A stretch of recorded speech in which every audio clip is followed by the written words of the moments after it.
The signal was somewhere around here. She wouldn't set it off for nothing. What?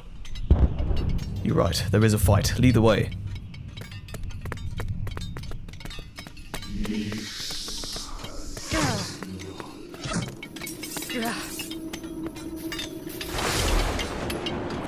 We leave you alone for 5 minutes! Oh, just help, would you?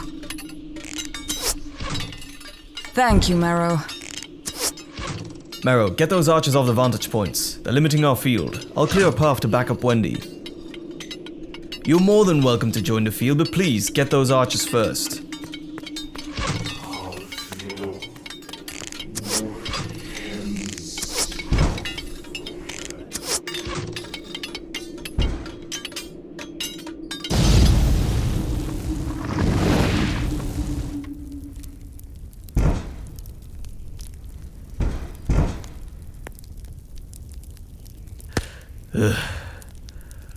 Well, that's that sorted. Head count, Marrow? Good. Good. Wendy? I'm here. Help me with this arrow, would you? What? No. This isn't a stray from your quiver. They managed to get me as I was on the roof, and I didn't really have the time. Ow! Can you heal it now? Yes, thank you. By the stars, Marrow, that hurt. They're right. Better to pull it out now than to leave it fester. Mm-hmm. So, who were our friends here, and more importantly, what are they? I heard shades, but... Take a closer look. What in the name of Moonmother's shapely ass is that thing? I have no idea. Really? Yes, really. Some sort of half-shade? You may be onto something there. They're wearing the same symbol as the others, and coupled with the information they seem so displeased with me obtaining, I think I know where to get the answer. Well, that's great, but do you think you can walk? Let me get some drafts in, and I should be right as rain by the time we arrive at the mansion. Mansion? I'll explain on the way, but first, the alchemist.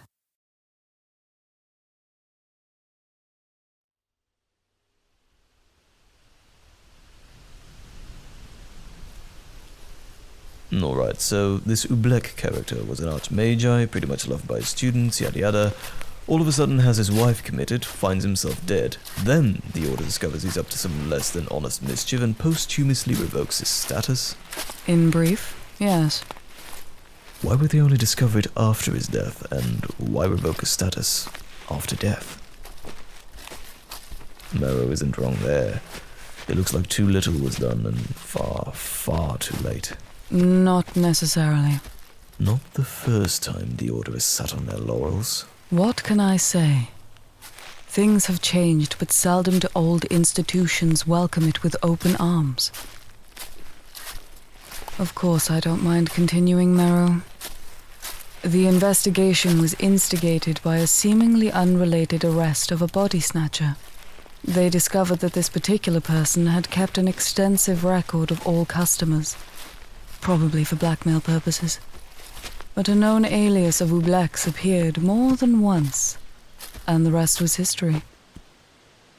Well, revoking a status after death can be taken as they aren't exactly able to serve a sentence in life, so we'll strip them of their honors in death as proof of displeasure. Still doesn't sit right with me. Hold on. Something's coming. Get down.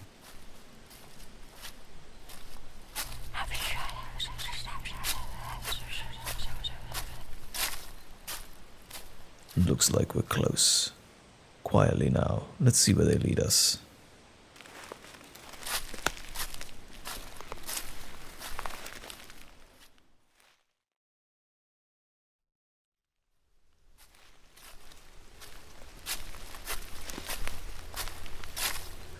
One, 2, 3, 4, 5, 6, and 7.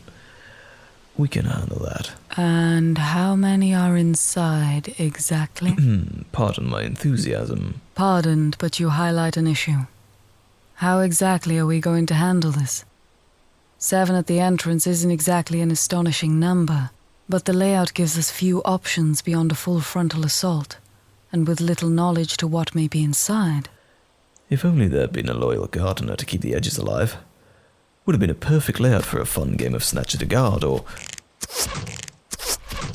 we could pick them off in quick succession with a startlingly precise aim. Expertly done, Marrow.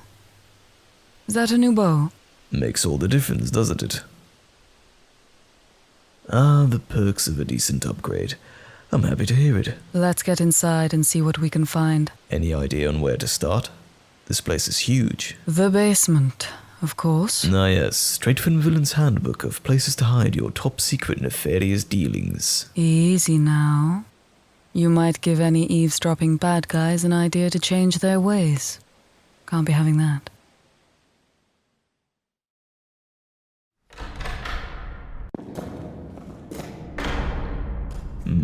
Seems sufficiently dingy. I'd be suspicious about the small number of guards too, but with all the dust from floorboards and at least 4 skeletons we saw up there, I think people got the hint years ago. Let us hope so, but it's still curious that this place would remain guarded. I wonder what secrets were deemed worthy of protecting. Maybe a hidden door. Look. That could just be a crack. A crack with airflow in a basement. Good point. Let's check if there's a mechanism. Could it be a magic door? There would still be signs. Unusual carvings, that sort of thing. Is everything all right? The mark is burning again. I'm ready. I think your mark is on the fritz. Not necessarily. So far, the mark has only reacted to shades. It is not a tried and tested shade detector. Etosian's magical theory? Apologies. It's what is known among all magically minded as the Book of Magical Common Sense. I know, but you'd be surprised at how many idiots hide among the intelligent. But to the point at hand, in that paper it clearly states that magic has a signature. Let's speed this up. Your mark is probably reacting to a magical signature. The same magic that made your mark made the shades, and is most likely whatever is here right now. Right. Not enough time for a full lecture on basic magical theory and application. Your mark is detecting a door. Probably. Can I borrow your arm? I promise I won't cut it off. Thank you. If I can just alter this section just a little. Why aren't you... Oh, there's an idea.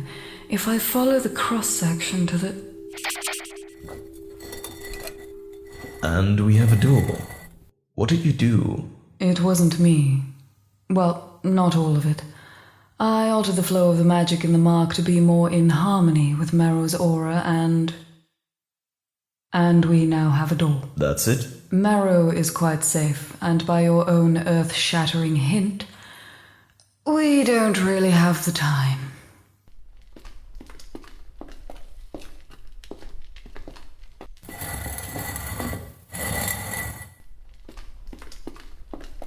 Ah! What the?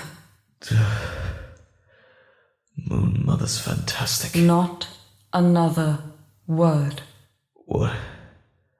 What is this place? Oublecke's secret lab. A necromancer's dream. No, not quite my scene. Quite the opposite, in fact. But I won't deny a certain giddy feeling at finding some more notes that may answer a few pressing questions on my list. What the hell is going on would indeed be at the top of that list, yes. Hold, Marrow, wait.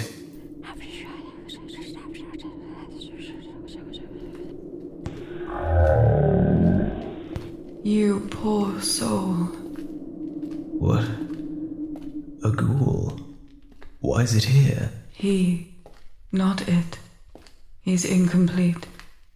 I had theories, of course, on the creation of the new shades, but this is so much more. Is he aware? No, not quite.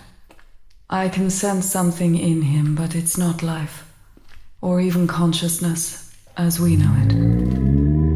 Hold on. Keep your weapons ready. This is a fragile spell. Star's blessing. Don't wake him up. I won't. I see. The soul. It's been locked away. It is complicated, Mero. Think of it as if his sense of self was put away in a box. He cannot see or feel, but he might hear a distant sound, like voices in another room and far from discernible. Can we help him? I can. Step back.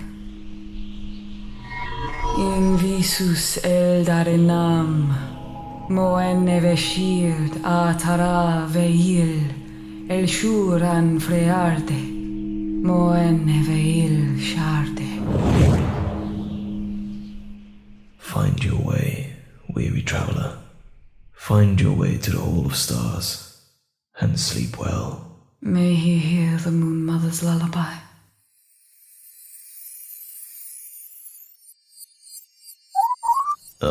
Friend of yours? A pure wisp. I suppose the spell must have cleansed it. Seems to recognize you. Of course they have memories. Wisps are thinking things. Maybe it's from your village. I'd read the implications, but it seems pleased to see you. Maybe you could ask if it knows anything interesting? Apparently it does. I like your friend. I thought it was just a ghoul back there. Apparently not. Well, hello. Is that a portal mark? It is indeed. It doesn't look like it's been used for a long, long while. But it doesn't appear to have been shut down either. It's just locked. I'll try and get a sense of a signature for a key. It is akin to picking a lock, yes. Good analogy, Mero. I dare say you're getting quite adept at this adventuring business. I'll just look around to feel useful.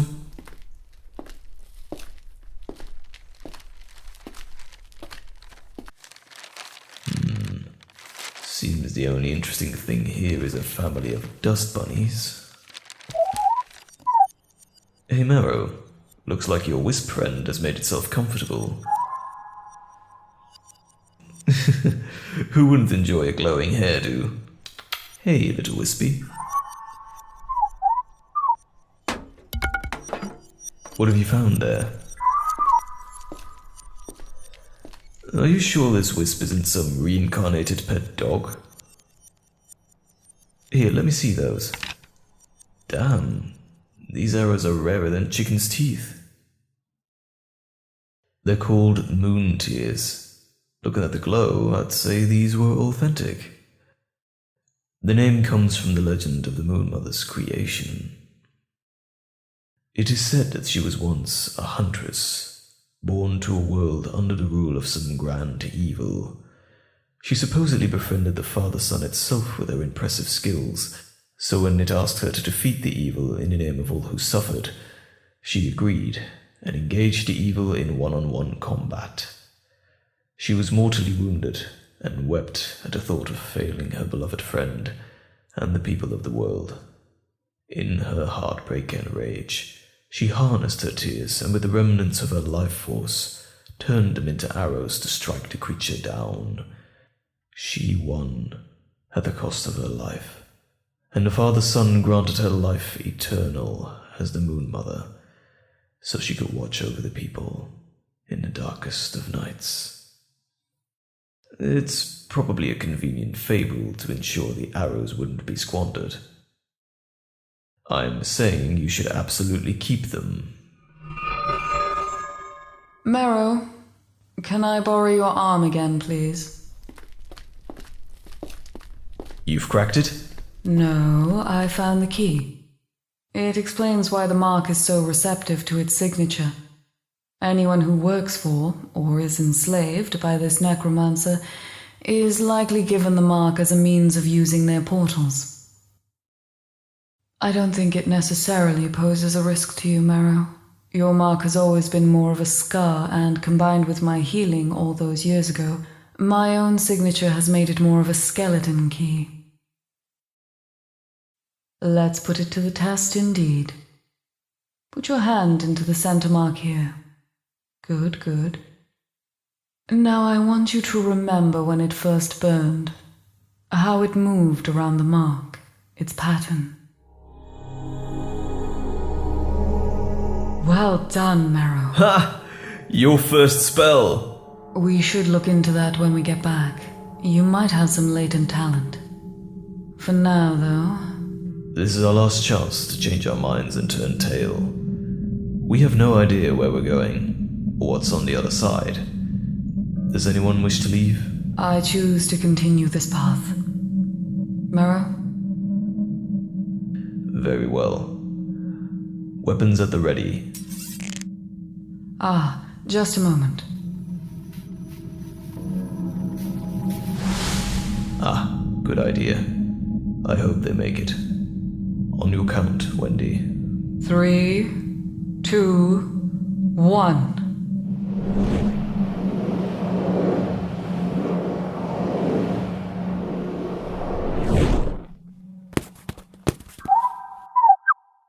And why did that throw us around? Old portals are seldom pleasant when being tricked into functioning.